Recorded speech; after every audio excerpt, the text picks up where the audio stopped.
살아계신 하나님 감사합니다. 하나님이 주시는 참된 치유라는 메시지를 가지고 이번 주도 인도받게 하시니 감사를 드립니다. 나가는 현장에도 주의 성령께서 함께 하시며 이 자리에 우리가 먼저 말씀으로 은혜 받고 나갈 수 있도록 인도하여 주시옵소서.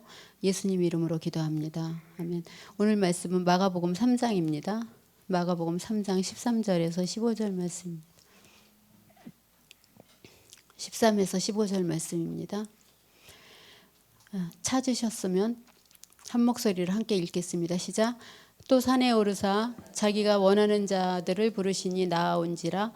이에 12를 세우셨으니 이는 자기와 함께 있게 하시고 또 보내사 전도도 하며 귀신을 내쫓는 권능도 가지게 하려 하심이로라. 아멘.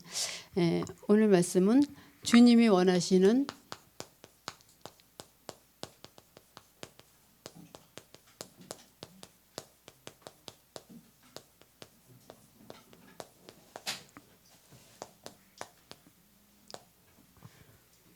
마가복음 3장.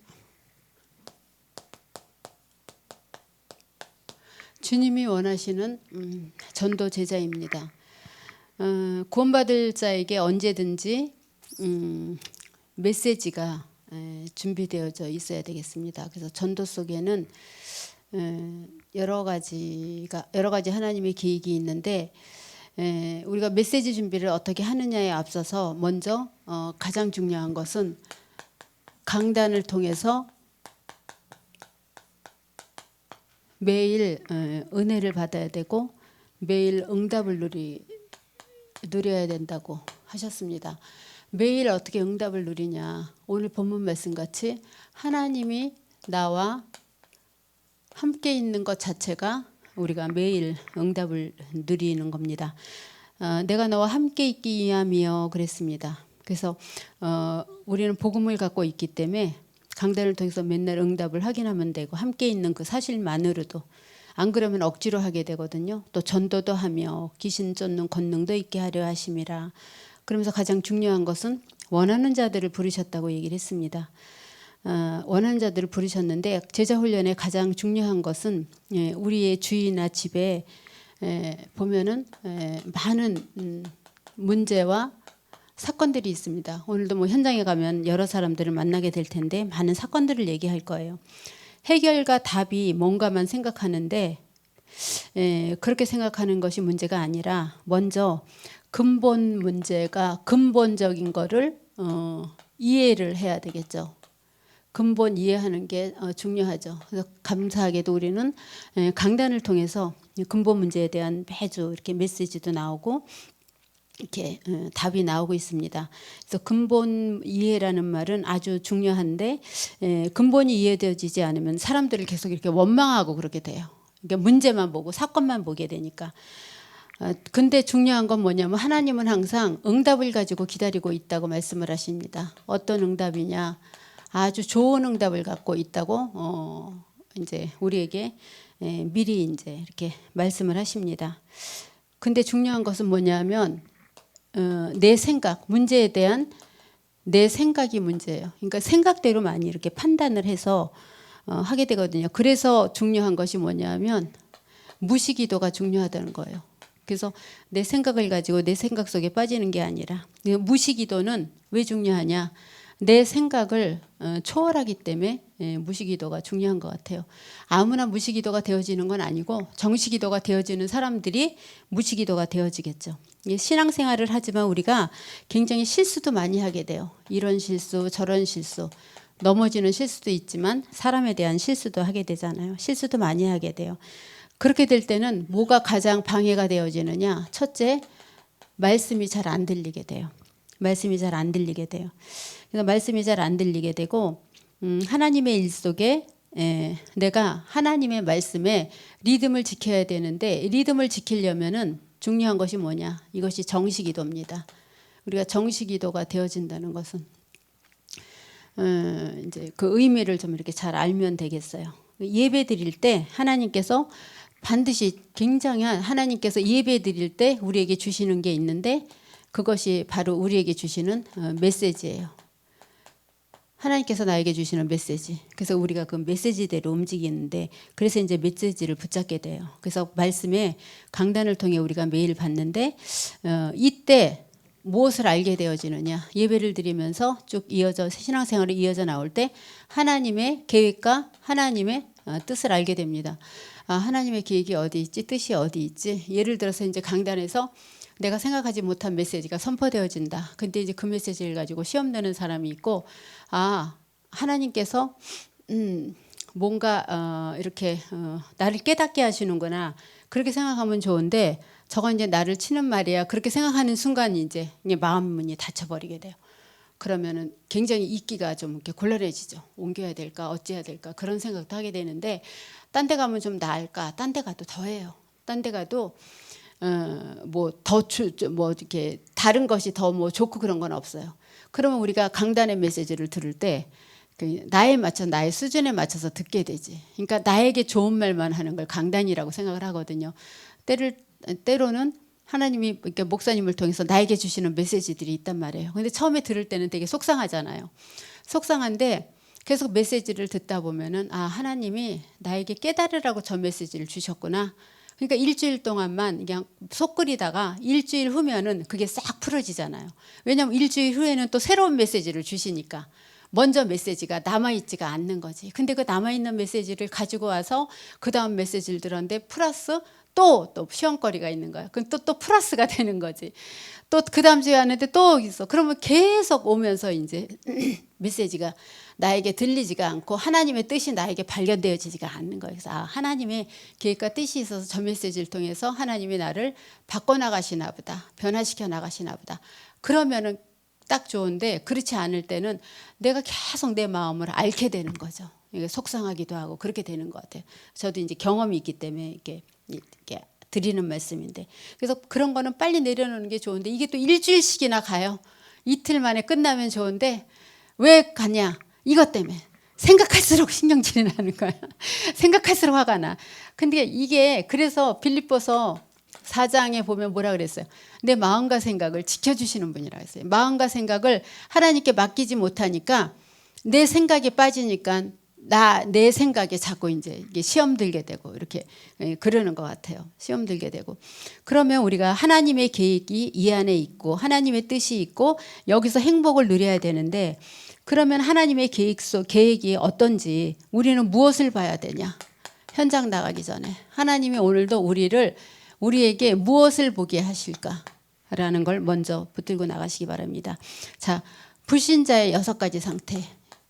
불신자의 6가지 상태를 이 눈으로 봐야 돼요. 사람들은 많은 문제 속에 실수도 하게 되고 예배에 실패하게 되고 실패하다 보니까 하나님의 뜻을 모르게 되고, 구원받지 못한 사람들은 물론 이 상태 속에 있으니까 그런데 구원받은 사람들도 여기에 대한 확신이 없기 때문에 이 상태대로 살아가거든요. 이 눈으로 보면 돼요. 우리가 현장에 나가서도 불신자 6가지 상태의 눈으로. 요한복음 8장 44절에 너희 압이 마귀라 그랬어요. 사람들은 이렇게 살아가고 있어요. 완전히 사단에 잡혀 있어요. 출애굽기 20장 3절에서 5절에 묶여서 살아가고 있어요. 철저히 자기 밑에 사탄이 종노릇하기를 원해요. 이걸 뭐라 그러느냐? 이거를 우상숭배라고 얘기를 합니다. 또 마태복음 11장 28절에 그러다 보니까 뭐가 쌓여져요? 영혼과 마음과 정신이 사로잡혀지게 돼요. 정신 문제. 정신이 사로잡혀지게 돼요. 이때 되면 아주 괴롭고 곤란하죠. 사도행전 8장 4절에서 8절에 사도행전 8장 4절에서 8절에 결국은 어디에 사로잡혀요? 정신이 사로잡히니까 어디에 사로잡혀요? 육신에 사로잡혀지는 거예요. 육신에. 이해가 안 되어져요. 이해가 안 되어져요. 어떤 사람이 이제 새가족에 와서 계속 메시지를 듣는데 이분이 어떠냐고 여쭤보니까 뭐라 그러냐면 자기는 공산주의를 왜 우상이라 그러는지, 사상을 왜 우상이라 그러고 그다음에 이념을 왜 우상이라 그러는지 그게 이해가 안 된다는 거예요. 제가 이제 전사님께 말씀드렸어요. 그래서 아마 이번 주 새가족 메시지에서 그거에 대한 부분이 좀 이렇게 더 이렇게 해야 되겠다 그래서 더 나왔는지 모르겠어요. 이해가 안 되어진다는 거예요. 왜 공산주의를 이상이? 그럼 민주주의는 우상이 아니냐 이거죠. 민주주의로 이렇게 기울어지는 것도 우상이고 공산주의가 우상이며 머리 좋은 사람들은 그냥 한 가지를 들으면 100가지를 생각하게 돼요. 이 생각, 자기 생각에 사로잡혀 갖고요. 근데 이제 그걸 또 이렇게 물어본 거예요. 그래서 정말 그 EBS 요원들이 대답도 잘하고 기도도 잘하셔야 돼요. 근데 이제 어물어물 하는 동안에 그냥 이게 넘어가졌나 봐요. 그랬더니 물어보는데 대답도 안 해주고 그런다고요. 정말요. 이거 새가족에서 나오는 메시지잖아요. 이 새가족에서 나오는 메시지. 새가족들은요 정말 이거 몰라서 나오는 거예요. 우리는 알잖아요. 에이 뭐 요한복음 8장 44절 정도야 뭐 우린 그러잖아요. 이분들은 안 그래요. 왜 우상이냐? 그게 왜 우상이냐? 민주주의는 잘났냐 이거예요. 공산주의가 우상이면 또 그게 왜 글로 넘어가는지는 모르겠어요. 이제 제가 일단 공산주의는 하나님을 모르게 만든다. 민주주의는 하나님을 알 수 있는 자유가 있다. 묶은 게 우상이냐 묶지 않은 게 우상이냐 그렇게 가서 얘기하라 그랬어요. 그랬더니 알았다고 그렇게 얘기를 하겠다고 얘기를 하더라고요. 하나하나 되짚어가면서 따지고 들어요. 이분들은요. 그러니까 우리가 현장을 볼 때 어떤 눈으로 보냐. 우리 교회까지 영접까지 온 한 사람인데도 이게 이해가 안 되어지는데 우리가 나가는 현장에는 하물며 그렇죠? 이거를 우리가 확실하게 알고 나가면 안 되고 이게 체험이 된 사람들이 가서 증인이 돼야 되는 거예요. 이 증인으로 이렇게 나가는 거예요. 현장에. 강단에만 증인으로 서는 게 아니라 현장에도 이게 증인으로 나가야 되는 거예요. 베드로가 그리스도를 알기만 하고 체험을 안 하니까 예수님 모른다고 해버리잖아요. 그거는 알기만 하는 거지 그리스도를 정말 모르는 거예요. 체험이 안 되었으니까. 그러니까 그렇게 하거든요. 이런 부분을 우리가 정말 삶 속에서도 자꾸 보이잖아요. 결국에는 어떻게 돼요? 누가복음 16장 19절에서 31절에 넷의 문제가 있어요. 결국은 지옥 가도록 끌고 가요. 완전히 멸망시켜요. 그리고 무슨 문제가 와요? 후손의 문제가요. 마태복음 27장 25절에 우리 후손에게 이 피를 돌리라 그러잖아요. 가문의 문제가 자녀들에게 그대로 전달이 되거든요. 이것 보는 눈이 열려져야 돼요. 불신자 6가지 상태 보는 눈이 열려지지 않으면 현장에 나가서도 실패하게 돼요. 그러면 도대체 전도란 무엇이냐? 전도를 알고 나가야 되잖아요. 무엇을 알고 나가야 되냐? 불신자 6가지 상태를 확실하게 알고 그 다음에 전도가 무엇인지를 알고 나가는 것이 중요합니다. 그리스도 이름으로 전도는 영적 전쟁하는 거예요. 우리가 오늘도 전쟁해요. 영적 전쟁. 그래서 성경에 있는 모든 천군 천사들을 하나님 오늘도 우리 발걸음 속에 동원시켜 주세요. 그러고 나가셔야 돼요. 그러면 우리가 이걸 나가는 이유가 다락방 세우기 위한 건데 왜 다락방이 세워져야 되며 다락방 전도란 뭔가? 죽어가는 사람들이 갈 수 있는 곳을 만들어야 돼요. 장을 만들어줘야 돼요. 갈 수 있는 장. 모이는 장을 만들어줘야 돼요. 모이는 장을 만들어줘야 되는데 다시 말해서 빛을 비추는 등대 역할을 하는 것이 다락방이에요. 등대 역할을 하는 것이 다락방. 근데 이제 이거를 위해서 지금 이제 집중신학원도 이제 우리 교회에서 신청하고 그러는데 그러면 우리가 전달해야 될 복음의 내용은 무엇인가? 복음의 내용은 신분과 권세가 동시에 회복되어지는 거예요. 신분이 회복되어지고 권세가 회복되어지는 거. 그렇죠? 그것을 알고 나가는 거예요. 흑암과 죄와 마귀에서 나왔을 뿐만 아니라 권세까지 주셨는데 이게 복음이에요. 복음의 내용을 가지고 나가야죠. 그러면 우리가 오늘도 주님은 어떤 전도 제자를 쓰시냐 그랬는데 전도 제자 훈련이 뭔가? 그러니까 근본 문제, 영육 간에 여러 가지가 있지만 근본적으로 해결된 사람들, 근본 문제가 해결된 사람들. 그럼 우리 다 전도제자네요. 그렇습니다. 전도제자 중에서도 우리가 현장 나갈 때 정말 그런 사람들을 찾으라 그러잖아요. 나를 정말 주 믿는 자로 알면 우리 집에 들어와서 유하라는 사람이 분명히 있다는 거예요. 하나님이 그거를 어느 손에 붙일지 모르겠죠. 그렇죠? 보물들은 다 숨겨져 있대요. 그걸 찾는 건데 바울팀 같이 기도로 움직이는 사람이어서 그런지 그 들어가자마자 루디아를 만났는데 그게 그렇게 단번에 되어졌을까요? 단번에 되어지지는 않았어요. 그 여정이 굉장히 길었거든요.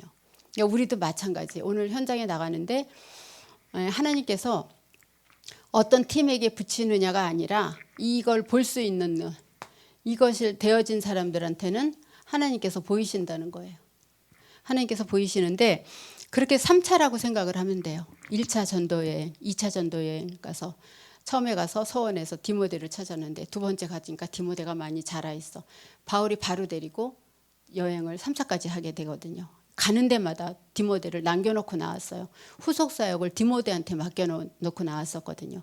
그래서 여러분들이 가서 간 현장은 또 이렇게 지역에서 들어가서 이렇게 또 만나게 되고, 그래서 미리 여기 들어갔는데 하고 말 안 해줘도 만나게 될 사람은 반드시 다음번에 그 전도팀들이 들어갔을 때 반드시 그 집에 들어가게 되더라고요. 만나지게 되더라고요. 왜냐하면 포럼을 들으면 알 수가 있어요. 아, 저 사람 지금 누군데? 우리가 전에 들어갔던 그 사람인데? 그러고 듣거든요. 여러분들이 포럼 할 때는. 그래서 바울같이 똑같은 사람이 들어가는 건 아니지만 우리가 거쳐간 자리에는 반드시 그 다음번에 중요한 사람이라면 하나님이 그 전도 제자를 계속해서 보내서 그거를 이제 열게 하신다는 거죠. 그렇다면 그렇다고 볼 때 영적으로 전도의 방법을 우리가 어디서 찾아야 되냐? 전도의 방법을 어디서 찾아야 되냐? 그러니까 다시 말해서 방법을 어디서 찾아야 되냐 그렇게 얘기는 했지만 사실은 방법 이전에 구원이라는 것은 신분 권세를 한 번에 함께 회복하는 거거든요.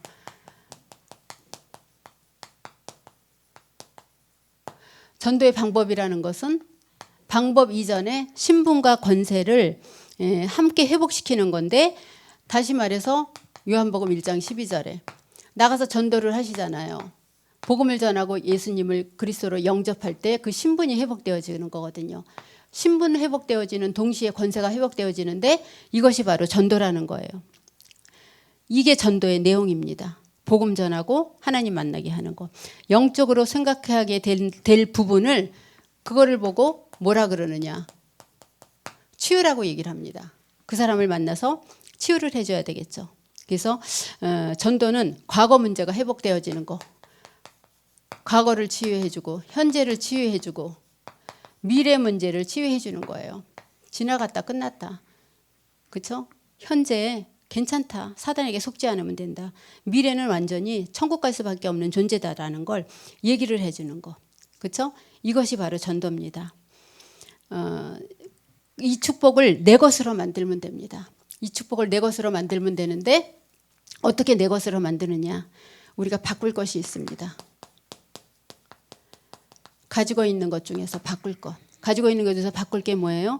마태복음 5장 1절에서 7장 24절까지 이렇게 몇 가지를 보면은 팔복에 대한 메시지가 나와요. 계속 이 말씀에 대해서 김호곤 목사님도 얘기를 해주셨어요. 진짜 복이 뭐냐라는 걸 거꾸로 얘기했다 그러잖아요.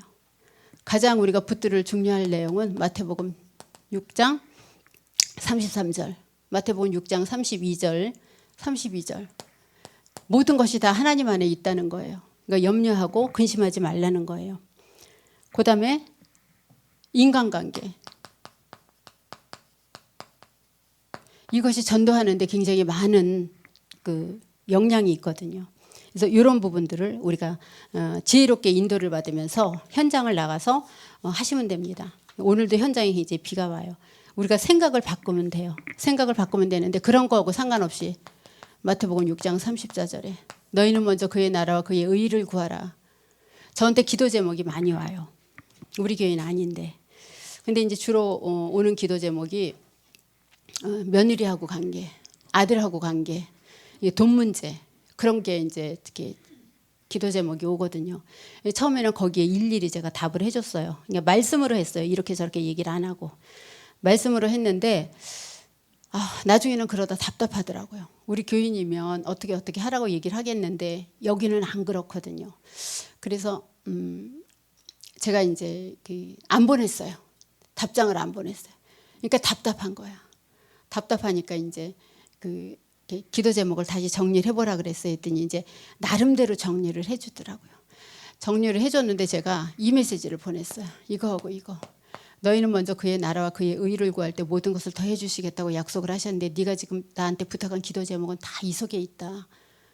그러니까 이걸 내려놓고 현장을 놓고 한번 기도를 해봐라. 그랬더니 안 돼. 나는 새벽에 가면 2시간씩 울고 와 그래요. 자녀를 생각할 때마다 이렇게 눈물이 난다 그래요. 그러니까 우리는 전도를 위해서 기도를 하잖아요. 그렇죠? 전도를 위해서. 그럼 우리한테는 문제가 없습니까? 우리한테도 문제가 많잖아요. 근데 우리는 어떻게 해요? 하나님께 맡기잖아요. 이 하나님께 맡기는 걸 잘 못하는 거예요. 그러니까 얼마나 답답하고 얼마나 불행하겠어요. 정말 안 됐고 불쌍하더라고요. 돈이 아무리 많으면 뭐예요? 그렇죠? 뭐 이렇게 기도하는 방법도 잘 모르고 그야말로 자녀들은 그야말로 나름대로 이렇게 신앙생활을 하는데 굉장히 좀 이렇게 안타까운 현장들을 참 많이 보게 돼요. 진짜 기도 응답 받고 싶냐? 그러면은 먼저 복음을 이해해라. 그렇게 말씀을 하십니다.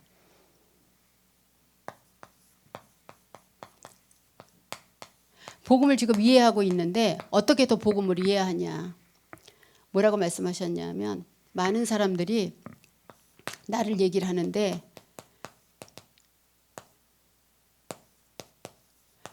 너희는 나를 누구라고 하느냐? 이거를 알지 못하면은 안 되어지는 거예요. 기도 응답도 받을 수가 없는 거예요. 그러니까 많은 사람들이 알 것 같은데 상상 외로 틀리게 얘기를 하거든요. 그래서 우리가 복음을 이해한다는 것은 누구를 이해하는 겁니까? 그리스도를 이해하는 거예요. 우리가 현장 가서 이 사람들을 찾았다면은 나는 어떤 마음으로 가야 되느냐? 보통 사람들이 가지고 있는 것에서 바꾸라는 거예요. 복음으로 바꿔라. 지금 와 있는 거에 이렇게 안심하지 말고 와 있는 거에서 바꾸라는 거예요. 예레미야 같이 하지 마라. 엘리야 같이 하지 마라. 그 다음에 세례요한 같이 하지 마라. 오직 그리스도밖에 안 남았다 그러거든요. 이것만 보고 가라는 거예요. 근데 이렇게 많이 흔들릴 때가 많잖아요. 잘 안 될 때가 많잖아요. 그렇죠? 하나님께 인도받으면서 이렇게 세밀한 부분에 들어가서는 잘 안 되어질 때가 있거든요. 우선순위가 바뀔 때가 있고. 아리마대 요셉 같은 경우도 굉장히 예수님을 핍박하거나 그러진 않고 예수님을 따르는 자였는데도 자기가 떳떳하게 나서서 나는 예수님의 제자라고 못했거든요. 죽고 나서 와서 그 시체를 자기가 이렇게 달라고 얘기를 했죠. 그러니까 그렇게 숨어서 하는 사람들이 많아요. 왜냐하면 나서서 하면은 자기를 이상한 사람으로 볼까 봐. 그래서 우리가 복음 안에 들어가 있는데도 굉장히 이런 부분에 그러니까 체면 생각하고 위신 생각하고 굉장히 이런 부분에 빠져 있는 그런 것들이 굉장히 많잖아요. 내가 옛날에는 안 그랬었는데 그런 생각을 저도 굉장히 많이 했거든요. 옛날 같으면 상대도 안 한다면 그러고 그랬었어요. 저 처음에 의학 맡았을 때 사람들이 하도 저를 구박하길래 옛날 같으면 상대도 안 한다. 그건 옛날 얘기야, 제 얘기예요. 혼자 맨날 이렇게 쭝얼거렸어요. 하나님은 너무 자존심 상하다고. 그러고 혼자 했는데 이게 안 없어져요. 이게 안 없어져. 이거 없어지는데 한참 걸렸어요. 내 눈에 보여지는 거 믿으려고 그러고 이거는 그냥 지식적으로만 알으려고 그러고 굉장히 많이 이렇게 이것 때문에 이렇게 머리로는 이해가 되어지는데 이게 가슴으로 안 오는 거예요. 그리스도가. 그러니까 전도를 해도 기쁘지가 않더라고요. 열매가 일어나도 기쁘지가 않더라고요. 그럼 이걸 누구한테 얘기하느냐? 아무한테도 얘기를 안 하고 나와 하나님과의 관계에서 이걸 이제 소통하는데 결국에는 우리는 언제 완성이 되어지느냐? 빌립보서 1장 6절에 예수 그리스도의 날까지 고민하면서 가야 되는 게 나의 상태가 아닌가라는 생각이 듭니다. 자, 그러면 복음이 이해되어져야 되는데 나도 모르게 들어와 있는 이런 부분들에 속지 말아야 되겠어요. 세 번째로는 신앙생활의 이해입니다. 다른 거는 다 신앙생활의 이해. 사도행전 17장 1절에서 9절에 보면은 다른 건 다 없어지고 그리스도만 남아야 됩니다. 모세처럼 율법이 아니라 엘리야처럼 신비가 아니라 그렇죠? 그리스도만 남아야 된다는 거예요. 그리스도만 남아야 되는데 그거를 가지고 그리스도를 가지고 우리가 오늘도 가는 전도를 이해하면 됩니다. 전도를 이해하고 제자가 되어지는 과정에 주님이 원하는 제자가 되어지는 과정에는 참 우리에게 많은 일들이 일어나게 돼요. 이런 일들도 일어나게 되고 저런 일들도 일어나게 되는데 중요한 것은 마태복음 28장 16절에서 20절의 말씀이 확실히 내 것이 되어지면 됩니다. 나의 결국은 현장이다라는 것. 그렇죠? 이것이 이해되어질 때 다섯 번째로 제자가 이해되어집니다. 사도행전 1장 1절에서 8절. 이해. 제자 이해. 사도행전 1장 1절에서 8절 말씀입니다. 중요한 것은 이 안에 있는 것이 굉장히 중요한 것 같아요. 제가 지난주에 이제 저는 다른 교단에서 공부를 했어요. 그 글로벌 그 저기로 들어가서 이제 그 어느 그 학교에서 이렇게 이제 기회를 이렇게 몇 사람들한테 줬어요. 그래서 저는 이제 사이버 글로벌로 들어가서 공부할 수 있는 기회가 생겨서 이제 3년을 하고 지난주에 이제 그 목사 고시를 보고 이제 그 면접을 하는데 다행히 그동안에 공부하는 동안에 그 다락방이라는 게 들키질 않았어요. 그래갖고 이제 그게 들키지 않으면 10월 말쯤 돼서 안수를 받는데 이제 그 여태까지는 제가 주보를 내라 그러는데 주보를 죽어라고 안 냈어요. 사역을 안 하고 있냐 그러면 그냥 얼버무리고 제가 웃기만 했는데 이제 고시 면접을 보는데 저한테 그 목회 방향을 얘기를 하래요. 목회 방향을 얘기하세요 그러더라고요. 그래서 제가 뭐라고 얘기를 했냐면 이 제자 사역을 얘기를 했어요. 저는 제자 찾는 사역을 할 겁니다. 그래서 저하고 같은 팀이 된 어떤 이제 남자 강도사님이 계신데 둘씩 이렇게 들어가는데 막 이제 뭐 칼빈의 5대 교리를 뭐 성경 구절로 해서 풀어라 막 별말을 다 하더라고. 난 준비도 하나도 안 해갔는데 제가 그 사이버 글로벌로 해갖고 이렇게 교재가 없으니까 저는 뭘 물어보는지를 모르고 준비도 하나도 안 해갖고 그냥 간 거예요. 뭐 논문 내라는 거 내고 시험 내고 이제 했는데 그러고 나서는 이제 뭐 간단하게 하겠지 그랬는데 뭐 칼빈의 5대 교리를 해라 배라 뭐 성도의 뭐를 해 5가지를 해라 뭐 각 교단의 뭐 중요점을 얘기를 해라 막 그렇게 물어보더라고. 하나도 모르겠는데 알긴 아는데 이렇게 대라 그러니까 확실하게 거기는 답안지가 있잖아요 다. 보니까 이만한 데다가 다 그냥 뭐 까맣게 써갖고 온 거예요. 그래서 제가 가갖고 그게 뭐예요? 그랬더니 오늘 예지라는 거예요. 그 뭘 물어볼지 모른다는 거에서 아니 이런 것도 물어봐요. 그랬더니 아니 어디서 오셨어요? 그러더라고요. 아니 뭐 별나라에서 온 것도 아닌데 어디서 오셨어요? 그래서 안양에서 왔어요. 아니 그거 말고요 이러더라고. 그래서 전 글로벌로 해서 아는 사람이 없어요. 그랬더니 그러냐고 그러더라고. 그래서 디지털 글로벌인가 그래서 이제 뭐뭐 물어봐요 했더니 교단하고 여러 가지를 물어본대요. 그래서 여기 그럼 교단이 대한예수교 장로회 개혁 합동 총회냐 그랬더니 그렇대요. 그래서 알았다고 이제 그거를 이제 잊어버릴까봐 그것도 반대요. 내가 나중에 물어보니까 여러 가지가 있대요. 개혁 총회도 우리만 있는 게 아니고 그다음에 이제 칼빈을 그 5대 교리를 이제 틀이 자꾸 이제 잊어버리잖아요. 근데 순서대로 해야 돼. 순서대로 안 하면은 뭐 점수가 또 안 좋대. 그래서 쭉 보니까 이렇게 그 사람이 써 있는데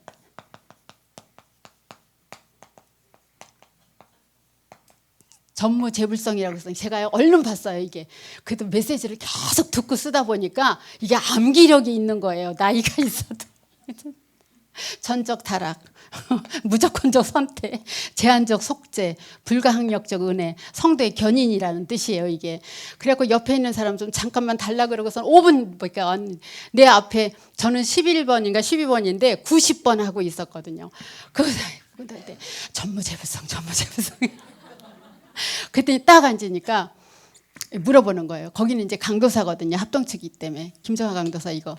성도의 칼빈의 5대 교리 하려는 거 이게 철저해요 여기는요. 그래갖고 이제 머릿속으로는 이게 또 안 헤어지는 거야 전무게 그 옆에다가 안에다 놓고 전현무 현밤 빼면 그래 다 했어요. 다 했더니 이제 그렇게 하지 말고 성경 구절을 대래는 거예요. 여기를 성경 구절을 다 대래요. 그때 이제 우리 하는 게 또 다 이거잖아요. 전적 타락 창세기 3장 1절에서 6절 해갖고 쫙 했어요. 여기까지. 아주 흡족해 하시더라고. 근데 뭐 이렇게 감리교, 성결교, 뭐 천주교, 뭐 침례교 그 특이점을 얘기를 하려는 거예요. 근데 여기서 원하는 답이 있는데 그 답을 어떻게 다 외워요? 그냥 감리교는 감독제고 성결교는 성결을 강조하고 침례는 그냥 세례받을 때 물에다 처박는 게 침례고 그렇게 대답할 수는 없잖아요. 그래서 모르겠는데요. 그랬더니 아니 목사 될 사람이 그것도 모르면 어떡하냐고. 그래서 저는 이렇게 면접이 너무 좋습니다. 배울 수 있으니까. 그랬더니 저를 쳐다보더라고요. 하고 했더니 은혜로 넘어가서 어떻게 쭉 했어요. 근데 이제 나중에 저한테 물어본 게 이거를 물어봐요. 어떤 의미에서 제자 사역을 하겠냐, 어떻게 하겠냐 그래요. 옆에 분은 저는 뭐 농촌에 가갖고 뭐 농촌에서 농촌 사역을 하겠습니다. 막 젊은 목사가 그러더라고요. 그래서 김정아 강도사 얘기해보라. 그래서 저는 제자 사역할 겁니다. 그래서 어떻게 할 거냐. 이거 아는데 모른 척하기도 너무 힘든 거예요. 그래서 저는 그 현장으로 다니면서 제자 찾아서 그걸 통해서 지교회를 세우는 전략으로 갑니다. 그래서 그걸 어디서 알아냈냐. 그래서 마태복음 28장 36절에서 20절. 우리 하는 거 그대로 했어요. 그것도 이렇게 아는데도 모른 척 하려고 아주 애썼어요. 이것만 하고 했더니 이분이 은혜를 받은 거예요. 제가 이분을 은혜받게 하면 안 되거든요. 은혜를 받았고 이분이 목사가 누구냐는 거예요. 안 물어보거든요. 어느 교단이니? 교단도 안 물어봐요. 이 그 글로벌 그 디지털은요. 그래서 할 수 없이 대한예수교 장로회 개혁 그 합동 총회입니다. 그랬어요. 그랬더니 우리하고 똑같은 애 그래서 무조건 네 그렇습니다. 그랬지. 그럼 목사가 누구니? 이게 또 큰일 났어요. 그때까지는 제가 뭐 주보 같은 것도 다 안 내서 목사 고시까지는 안 들어갔는데 목사 안수 서류에는 제가 청원서를 받았기 때문에 여기서 부목으로 쓴다는 걸 거기는 이제 서류가 있거든요. 그래서 거기서 김 목사가 누구냐는데 갈등이 생기는 거예요. 금방 알게 생긴 거예요. 그래서 김동원 목사님을 얘기를 하는 거예요. 김건희요. 이래서 그랬더니 이 사람 크게 얘기하세요. 그래서 김건희요. 그래서 또 아니 김도건이야, 김부건이야, 무슨 건이에요. 그래서 김건희요. 또 그랬더니 이상하다. 나를 모르니. 그래서 전 모르겠는데 했더니 자기가 우리 교단에 오래 있었는데 나를 모르면 안 되지 그러더라고요. 그래서 몰라서 죄송합니다. 그래갖고 그 3번에 걸쳐서 김건으로 그냥 통과가 됐어요. 그래갖고 이제 다음 주에 1박 2일 양수리 수양관에서 그걸 하는데 안 오면 안 된다 그러는데 이제 거기 서류가 동북계 서류가 다 들어가 있거든요. 사례비 증명서서부터 시작해서 저기 주보까지 들어가 갖고 대한예수교 장로회 동북계 김동건까지 다 들어가 있어서 이분이 저를 너무 이렇게 잘 본 거예요. 그래갖고 대단하다 그러면서 이제 너무 잘 보는 바람에 교회까지 올라가고 목사님 이름까지 그렇게 속이게 만들어서 시험에 들게 만들더라고요. 그래갖고 내려오는데 아휴 내가 입 다물고 있을 건 마지막 순간에 내가 잘 나가다가 마지막 순간에 그 잘난 척 해갖고 실수를 해갖고 목사님 말씀을 제대로 못했는데 순간적으로 이 인본주의가 들더라고요. 이러다가 못 받는 거 아니야 그런 생각이 드는데 제가 무슨 생각을 했냐면 목사 안수를 받고 이렇게 돈이 많이 들어가게 생겼는데 제가 하나님께 기도한 게 있어요. 하나님 나 거지 아닙니다. 사람들이 주는 걸로 받지 않고 하나님이 주시는 걸로 그냥 한꺼번에 다 하시면 내가 받겠습니다 그랬는데 그걸 주신 거예요. 하나님 몇백만 원을. 그래갖고 한 번에 냈거든요. 그렇게 해갖고 했는데 이번에 이제 그 하고 나서 내가 이걸 너무 말을 잘해갖고 말이야 이거를 이게 탈로가 나게 생겼으니 그러다가 제 그런 생각을 했어요. 그래 마지막 순간에라도 하나님이 못하게 하시면 안 하는 거고 하게 하시면 하는 거지라는 생각이 들었어요. 그래갖고 하여튼 그거를 하나님 앞에 다 제출을 했는데 저는 개인적으로 그런 생각이 들어요. 아 그래 하나님이 한 사람을 세워가는데 나이를 보는 게 아니고 몸에 연약하는 걸 보는 게 아니고 하나님은 하루를 하더라도 며칠을 하더라도 끝까지 하나님의 방법으로 세워나가시는구나라는 걸 제가 이렇게 확인을 하게 됐어요. 그래서 제가 어제도 이제 이렇게 어떤 사람하고 얘기를 하면서 이제 그분한테 제가 이렇게 그런 얘기를 했던 것 같아요. 전사님은 언제 받으세요? 그러더라고. 이제 저기가 그래서 내가 나는 7월 며칠날 받는다고 이제 이런저런 얘기를 하면서 제가 그렇게 얘기했어요. 이거 있잖아. 내가 여기서 이런 얘기를 하면 안 되는데. 제가 이제 그분하고 이제 그런저런 얘기를 했어요. 그랬더니 정말 하나님이 치유하면서 전도사님을 많이 세워 나가셨네요. 그런 얘기를 하더라고요. 그래서 그런 것 같으다 그랬어요. 그래서 하나님이 우리를 붙들고 있는 한 잠깐 제가 이제 그거 지난주에 한 거 가지고 간증을 하고 아직 완전히 끝난 건 아니지만 합격가 뭐 완전히 받고 끝난 건 아니지만 하나님이 하시는 걸 보고 우리가 믿음으로 하나님께 맡기지 않으면, 그러니까 끝까지 간을 보더라도 하나님은 내 간 보는 거에 나를 탈락시키지 않으시고 끝까지 하나님은 부족해도 끌고 나가시는 것 같아요.